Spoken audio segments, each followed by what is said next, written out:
The Verify team is here to break down rumors spreading online, and there's been no shortage of misinformation about those stimulus checks which were sent to millions of Americans. Maybe you saw news stories about the latest development. The Treasury is sending debit cards to millions of Americans instead of paper checks. That prompted posts like this, people claiming that this will allow the government to track how you spend the money. So let's verify. Can the government track your transactions if you use these debit cards? First, let's get some background. In a recent press release, the Treasury announced that they were sending out nearly 4 million of these debit cards. It's for Americans who qualify for the payments but do not have their bank info on file with the IRS. And once you receive one of these cards, you could basically do whatever you want with them. Use the card at a store, transfer funds to a personal account, even cash out at an ATM.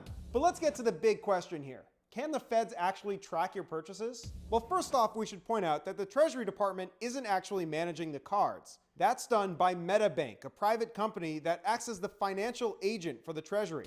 And that's when we need to talk about the Right to Financial Privacy Act. On the MetaBank website, they say this law prohibits them from giving your info to the feds without written permission, except under very limited circumstances. So we can verify, no, the Treasury is unable to track your purchases if you use these debit cards, because that would break the law. Now, we want to answer your questions. If you want us to check in on a rumor, just send us an email at verify@wusa9.com.